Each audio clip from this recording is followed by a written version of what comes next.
Do you have questions on how to properly care for your pet? When is the right time to get your pet spayed or neutered? Or maybe you're looking for a place for your pet to stay while you go on vacation. Mapleview Animal Hospital. Dr. Bader from Mapleview Animal Hospital gives you great advice for your pets. Mapleview Animal Hospital on Panther Drive at the corner of Riley and 136th on Holland's North Side. And on the web at mapleview.animalhospital.net. Mapleview Animal Hospital. They love your pet like you do. And we're back with Talk of the Town, and with us we have Fred, our Congressman. Good morning, Fred. Good morning, Juke. It is always such a pleasure to see you. Don't see you very often, but boy, it's nice to see you. I'm on the phone every week with Gary, just about. We do a little, Ian, Bill, Izinga, and I, we share a little quality time together for the events of the day, and then it's spun off to lots of different places around the state, but it's good to see you, listen to you on the way coming in. Good. Big news this morning. Any comment? Well, it surprised me too. So Secretary Hagel, Secretary of Defense, in my view, got the boot. This wasn't planned for, and I guess he gave a speech last week, didn't hint at all, in fact, that he was going to be leaving. But there's been a frustration. I mean, let's face it, the foreign policy of this administration has been under the gun for some time. You look what's happened with ISIS and some of the comments the president and others made, seem to be totally caught unprepared for their resurgence there in terms of what's happening. President wanted to be out of Afghanistan. Of course, that's not happening. The elections took a long time for them to be counted and everything else. So it's pretty clear that they weren't getting along. And the other surprise to me, a Republican, is after the election results on November 4th. I think there were a lot. Usually, when you get beat that badly, and they did by any standard, the Republicans in the Senate went from 45 to what is likely to be 54 when they have the special election in Louisiana in another week and a half or so. In the House, the Republicans again picked up more seats than most anticipated. Most of the pundits were saying 6 to 8 seat pickup. Well, it was 14. Will be 247 when things are all said and done, I think. So most say when a White House gets beat by that type of margin, you're going to have some changes, particularly where I think folks were anticipating would be inside the White House itself. Some of the president's senior advisors, maybe a chief of staff and others, that traditionally has been happening, but the president's going outside of that circle, and pretty clear that he gave the big boot to Hagel. All right. Comments on what happened this past week on the amnesty? Well, I've said for a long time that we actually need on immigration. We need an immigration bill. Right. I mean, and I've advocated for border security, whole bits and pieces, smaller bills, not a huge bill that needs to be bipartisan. Doing nothing only perpetuates a broken system, and that's what we have today. But tragically, what the president did was he didn't take the advice of a lot of different folks, certainly the Republicans, but some pretty leading Democrats as well, and some, I think even the Washington Post said, wait till the new Congress comes in. Yeah. See if you can work with Republicans and Democrats to get this thing done. Yeah, you can give a time frame and say get it done by the beginning of the summer or whatever, but give them time to work together to get this thing done, because what he did was really sows a lot of seeds of mistrust in terms of what we're likely to do, and that's, I think, very unfortunate. It will make it harder to pass legislation based on what he did. Not impossible, and certainly I'm an optimist. You know me for a long time. Right. I'm still believe that we can do a number of different things. Starts with border security, have a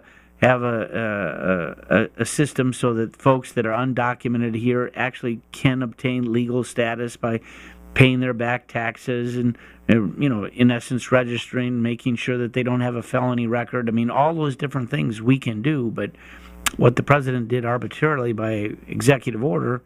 And not dealing with our ag workers. I don't think they were touched by this thing. That needs to be part of a legislative solution. We know that our particularly our fruit and vegetable operations cannot survive without a migrant force that's strong. We don't need them on a day like today. We got a lot of water in the fields and everything else. Winter, as you've been saying, winter is here.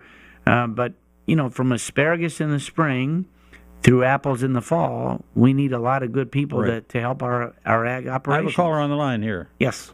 Good morning. You're on the line with Fred. Good morning, Juke, and good morning, Mr. Upton. Just want to ask the question on this immigration issue. Why can't we, as the people of this country and have our legislators, uphold the laws that were on the books to get off their butts, so to say, and enforce these laws to arrest these criminals that have come here into our country from all over, from other parts of the world, illegally? Now, many people get the two mixed up, from illegal alien to alien citizens who come here on visas and things. But we need to arrest these people that have broke the crimes, have broke the law and committed these crimes. They are using their statuses and the media to overplay everything to make us feel bad about it. If you broke the law in your car, ran a stop sign, you're going to get a ticket. You may be arrested for other things, but now we're turning our back on somebody that does worse crimes, and they're making us feel guilty about it. All right, let me heartstrings. We need to crack down. Let me let Fred comment. Thank you. Thank you. Well, let me just say it's probably not feasible to arrest and send back 11 million people. Yeah. That's just not going to happen. Some countries like China refuse to take anybody back at all. Just to show you how complicated this is, nearly 50% of the folks that are here without proper documentation are ones who actually overstayed their visa. Maybe they come on a tourist visa, maybe they come on a student visa or whatever, and we've lost the ability, never even had it, to figure out where they are. That needs to change, all right? Mm-hmm. I agree that needs to be changed. So let's have a period, and I don't call it amnesty, because amnesty to me is just an absolute blank slate. Forget about anything. That's why people have to register. They have to pay a fine. We have to make sure their back taxes are paid. We have to make sure they don't have a felony record, a criminal record, because otherwise, obviously, they forfeit their ability to be here. But we've got a lot of folks, hey, I can remember a case that we worked on in our district office, a young woman that came, and she was actually rescued from the sex trafficking. Came here, I would imagine, against her will. Thank goodness she was rescued. She was adopted by another family, an American family, not formally adopted, but they took her in, where she was with them for 10, 15 years. Graduated from college with honors, all of a sudden realized she's not a citizen here.